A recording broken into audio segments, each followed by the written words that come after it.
So I am an Elixir developer. I started out as a Ruby on Rails developer, and so today I'm going to talk about the differences between these two frameworks and why you should use Phoenix because it's way better in every single way. Just kidding. I'm trying to be a little even-handed with it, but it's going to be hard. So before I get started, I had a couple questions. Who has used the Ruby on Rails environment or framework? Pretty much everybody. And if you have used it, is it your first one, and have you used any others? First. Whose was it there first? Because it was my first. Framework? Or Yeah, framework. It was like the one that set the standard. Yeah. Yeah, Well, so. yeah, I guess.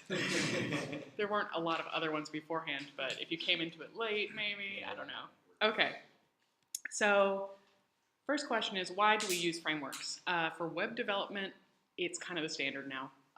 And the main reason is that back in the terrible olden days, when you would put together a web app, you would basically find a whole bunch of libraries and kind of stitch them together, and you'd end up with like a very customized system that only you and like a handful of devs on your team knew how to deal with.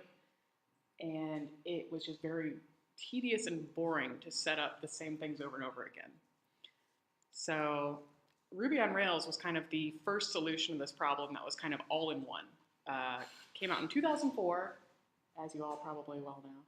And it encompassed, I think of it in three different ways.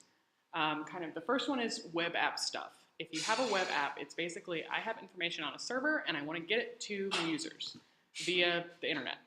And so that involves routes, it involves controllers and views and mailers and templates and that sort of thing. Traditionally known as the MVC model, although the M gets iffy sometimes, but Rails like the M model. Or the model view controller method. The second part is your database utilities. So in Rails is Active Record, and Active Record is kind of considered like the Rails secret sauce in that it lets you do things to the database without directly touching the database all the time. And it kind of makes it all easy, and you pull in data, you've got your relationships already there, it validates stuff for you so you're not like putting in bad data. Gives you like some callbacks so that you have your data, or you know when you have your data and you can do stuff to it, etc. So Active Record is a huge part of Rails. And then there's also the stuff that developers love. For in my case, that's generators and tests. I hate typing. I think a lot of us do. So if we can get away with not typing, that's really cool. And then the final thing that Rails has is the huge library of gems. Gems are I guess it's just the Ruby version of libraries, but it's truly broad. Like I think for a while there was just like this stereotype of a Rails developer being somebody who could just like know what gems to stick together, and then they'd have apps and they could go to a hackathon and like put together an app out of like several gems and just the end. So pros and cons. I've kind of already gone into all the pros, but Rails is easy to read, easy to write, and you can get up to speed very quickly on a new app if you know how the environment works. The cons is that it comes with a lot of magic, and the magic is what makes it all work very easily for everybody. But if it stops working, then you have problems, and that becomes slow, it's hard to scale, but it works for most web applications really, really well. The things it doesn't work for really well, there's usually a gem to handle it, but then you're kind of doing customizations a lot. So the main one I think of is a Sidekick for longer processing tasks that you don't want to interrupt your app flow. So what's Phoenix? Phoenix is a fairly recent web framework. It's built on Elixir, and it's super cool. What does Phoenix give us? All this stuff that I already talked about, only instead of Active Record, it's called Ecto. And instead of gems, they're called depths. So why aren't we just using Rails? Elixir is functional, and that's really fun. This is to talk about functional programming. I tricked you all. So if you're not familiar with the difference between functional and object-oriented, who would say they are like super clear on the difference? So kind of, there's some wobble hands going on. I like to think of it as how you treat data. In object-oriented, data is king. Data is everything, and your whole purpose is to categorize your data into different models or different classes, and then to act on that data as if it's a real thing. In functional, you deal more with just data as it's stuff, and it lives in a database, and what you do with it is the important part. So this little photo I like to imagine is that when you use an object-oriented language, you are classifying things into discrete objects. You've got perhaps a castle, and you have knights, and you have horses, and the horse has like a shoe method and maybe like a gallop method, and you can't use those methods on a knight, and maybe if you had like a sheep, you could like maybe have like a four-footed mammal class, and you're spending a lot of time kind of trying to categorize and recategorize to fit your system. And it helps really when you're working with like a real world system, like a store or a castle, and you need to come up with an idea that matches your reality really quickly. But the problem is that these sort of abstractions start to break down after a while, and it becomes very difficult to keep classifying things. Your things change, they grow, they expand. A lot of applications don't really fit neatly into a set of models. And so functional works better for those because you're dealing with small modular functions that basically just interact with your native data types, your arrays, your strings, your numbers. You can deal with those individually, sort them into modules, but they can kind of inherit a little easier. You can kind of use them at cross purposes better. So what is Elixir? Elixir is a language based on Erlang. Who's familiar with Erlang? Chase? Joe uses Elixir, so like, spoiler alert, he's my ringer. So Erlang was built in 1986, which means that it's a very old programming language in that it is exactly as old as I am. I'm not going to think about that too much. It was invented for telephone routing systems. So you've got many, many connections that have to be up all the time and can never fail, which means that it is rock solid. And all of this works via the Beam VM, the virtual machine, which handles every single thing in Elixir and Erlang in these tiny individual processes. And it works on what's called the actor model, where every process manages itself and its own state, and the only way it talks to other processes is via messages. So it's kind of like little enclosed processes, and they talk to each other. And then the Beam VM keeps track of all of them and kills them if they start being bad, which is not really how acting works, but Hollywood would be weird if so. So Jose actually, was a Rails engineer who wanted to build, or he spent a lot of time doing freelance Rails applications, and he noticed that at a certain point, they started to be a real pain in the ass because scaling became a problem. Concurrent users would become a problem. He would start having to like play with locks everywhere and start adding a lot of servers, and it just became server farming.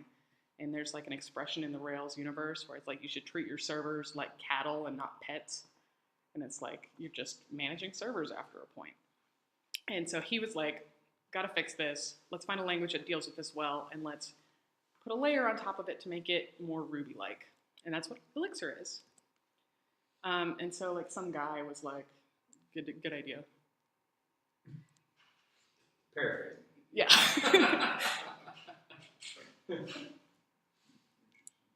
So that's why you should use it, but I'm going to go into some of my favorite parts because I think that Elixir and Phoenix have some very cool little utilities that makes my life easier as a developer, other than the part where it's bomb-proof and fast and works really great.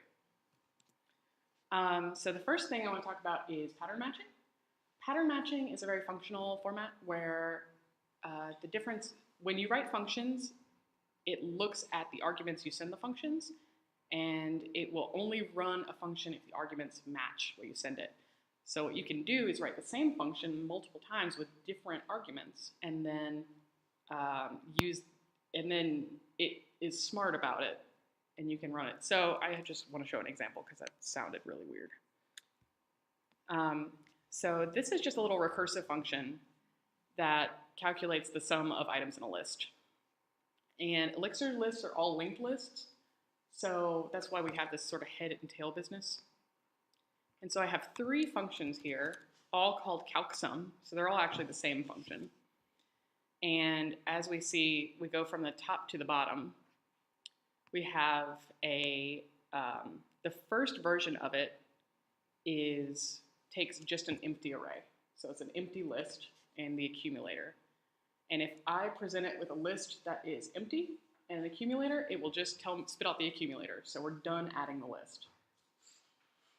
Next, I have a list with 1 item in it, which is represented as the head of the list, and then there's like this little divider, and then an empty list, because a list with a single item is the same as a list with an empty list as its tail. So if I have a list with 1 item, and then I forget why I did this original thing. I think I could have just used an accumulator here. And so that does its little addition thing, or nothing. And then it reruns it with the empty list. And then I have my third version, which has a list with more than 1 item in it, because we can think of any linked list as a head of 1 item and then a tail of another list. And so what we do is we pop the head off, add it to the accumulator, and then we run it again with the remaining list. So here this function, these 3 versions of the same function work recursively to add up all the items in the list. And by taking off the head, adding it to the accumulator, and passing the tail on, which I don't know why I have this origin here. Anyway, so then once I end up with just 1 item left in the list, it does it one last time, and then it passes it to the function with the single empty list in the accumulator, and then it just spits out our accumulator at the end. And the reason they're in this order is because you match from the top down. It starts at the top of the file, and we'll look for the function that matches. So at the very end, I could also have something that's like, it wasn't good in live code, but whatever. Underscore. Underscore just means whatever. And then I could just be like, brr, I don't know what you are, so get out of here. So that's kind of how pattern matching works. Does that make sense? Anyway, thanks, Joe. Thanks, Joe, who already knows this language. So arity refers to the number of arguments in a function. So you can pattern match, meaning you can match on the exact shape of the data. So like you saw the list that had a head and an empty bit, or you had a list with like 2 items or more. And then arity is just how many arguments you pass. So a lot of the times I have functions that will have like 3 arguments and then 2 arguments, then 1 argument. And it doesn't actually matter what those are as long as the number of arguments are the right number. So that is some very basic functional programming stuff, but it makes recursive functions super easy. The next thing I like, yep, there we go. All right. Next thing I like is the with operator. So this is introduced in the latest version of Phoenix. And what it does is it pattern matches on a success tuple. A tuple is a very Elixir thing where you end up with this little guy where the first indicator is a status message, and then the next thing is like a variable or an info bit. What are those called exactly? I forget. Atoms? Atoms. Yeah, so it's the Elixir version of a symbol. Okay. It's an atom. So the with operator pattern matches on a tuple, a successful tuple. So that means it has to begin with OK. And then, so what you can do is call a whole bunch of functions, assign them to things, and then only if it passes the validations within the function do you get the result. So this updater is my entire update controller for my contracts controller. So what I'm doing here is I'm grabbing the organization based on the parameter passed in, and then if I find the organization, I'm passing that in to get contract, and then I use that to do some validation to make sure that the contract belongs to the right org, etc. And when I get the contract, if it finds it, then it passes it to the update function, which if it updates successfully with the parameters I pass in, I send it to my renderer. And so all of my controllers look like this. They're super easy to read. They're super fast to write as long as I have all these, other functions. And it makes it really clear what things I need in order to get my render out. So you might be asking, what if it errors? There's no error handling here. What about errors? What about errors? Thanks, Joe. There's a thing called the fallback controller. So this is a single file. It's imported into every other controller. And what it does is it pattern matches uncommon error tuples. So if a tuple starts with the error atom, and then I have set up various different ones that I can pass in, I have an error message that it sends out. And I don't have to do that everywhere. It's like, if I say that a thing is not found, it automatically knows that that's a 404. Who cares? Just send that to the user. We're done. It's great. I don't like thinking about errors anymore. Except we've also stopped handling successes, which is weird. So now if we have an OK symbol or atom without a second bit, we just pass it as a 200, and that's great.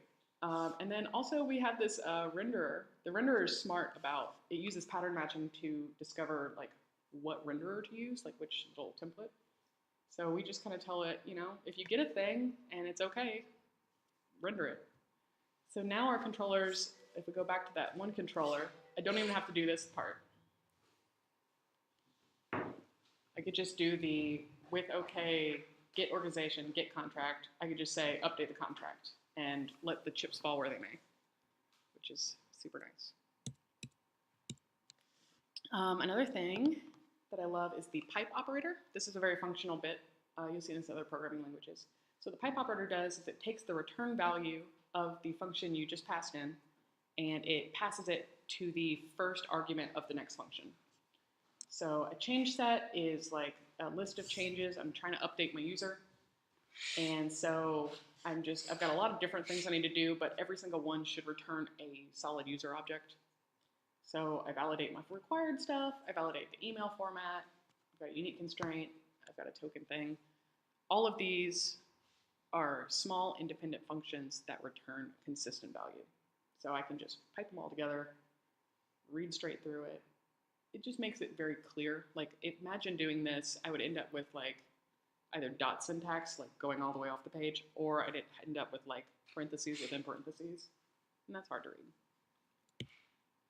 So this is the last thing, and this is the one I'm the least familiar with, which is channels. And Phoenix loves WebSockets. It can utilize this server system where you can create a separate server just for like whatever tiny thing you want. And if you use channels, you can take in data from the user and then just push things back out without having to make any HTTP requests. So we have a web app that has some major user inputs. Think like a Google Docs type situation where it's just like a big web or text editor that multiple users can interact with at the same time. We don't want to make a HTTP request every time a keystroke happens. Like, that's stupid. So we have a channel for it. Every time a keystroke happens, we receive it, we update the database, we send it back out, and it's very cool. So this one is not that. This one is just a little basic, I've got an email sort of system. If you open the email, we make sure that you are the correct recipient, and then we mark it red. But the key part is this broadcast right here. So the socket is the channel we have open, the WebSocket, and then we have like a little action, and usually that's like a small list of actions, and then we make sure that the parameter for which, who's the ID here? It's a message ID. So we just make sure the message ID. So it uses the message ID to identify who should be updated about that. Is the channel the same thing as like a version control system, or is that totally? No. It sounds like that's sort of what it does. It's it's just kind of a live connection to your front end. Okay. So rather than having to make an HTTP request every time you want to send data back and forth, it's just kind of like an open-ended connection where anytime interaction happens on either end, it's automatically passed back and forth. Okay. So we use it for more chat. Like real time versus like you have to pull this and then Right. change and then approve it. Okay. Exactly. Gotcha. So we use it for chat. We've got a little chat box where we have two users. and we can show that one user is typing, and then once they press enter, it's automatically sent. Cool. We could even show that keystroke by keystroke, but literally nobody wants that. And so on that handle in, that second parameter, Mm-hmm. that's pattern matching, right? So that's Yes. taking some parameter that you sent and pulling the ID out. Right. So we're using, this is saying that we're getting an item that is called an ID. We're assigning it to the variable of ID, although it's not a variable because nothing is mutable. But so that becomes our message ID right here.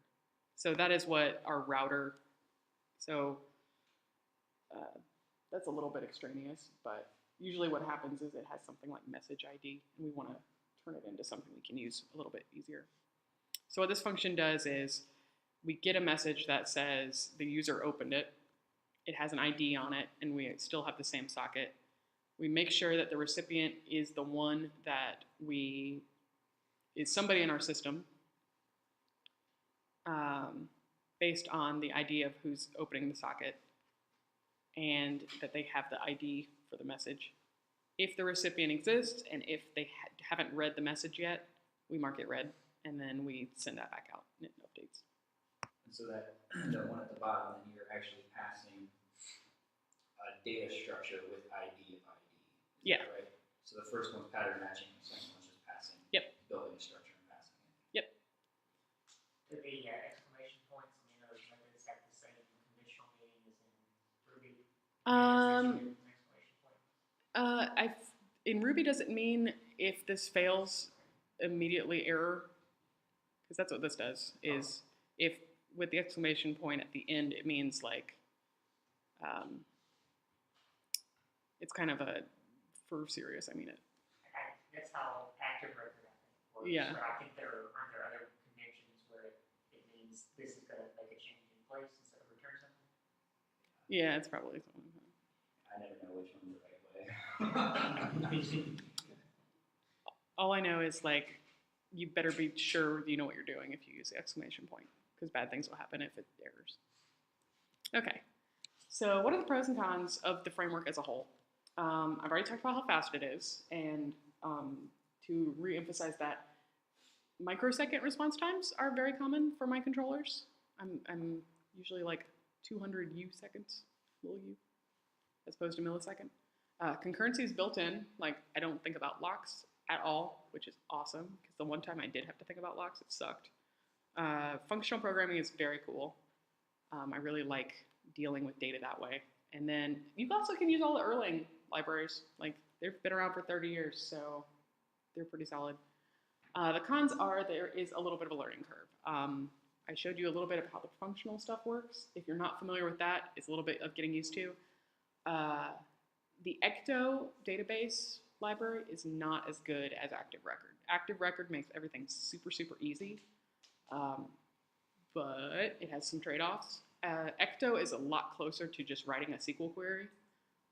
It is nice in that it's way harder to write like a really database-intensive query without knowing it. I feel like in Rails it was really easy to just download the entire database at once if you wanted to. It's missing a lot of those little nice-to-have things that made Rails really, really easy to write in. I keep reaching for things like the Faker gem for testing, or just even a lot of the test utilities, and that's not really there. Sometimes it's hard to get a shell going that has all of the dependencies in there. It's kind of like you kind of have to SSH into your own computer, which is weird. And then also it's very actively developed. There's a lot going on. The with operator came out like earlier this year, so that was cool, but who knows what it's going to be in 6 months, so good luck. When you say that, are you talking about Erlang or Phoenix? Elixir and Phoenix. Phoenix is very, very, very actively developed. I think it's on version 1.16 or something. And then Elixir is less actively developed because it is based on a language that is very established. I don't think Erlang has a lot of new stuff going on, but should you use it? So if you're familiar with Rails and you want to start a new API, and this API will primarily be an HTTP request engine, use Rails. I mean, it's solid and it works great.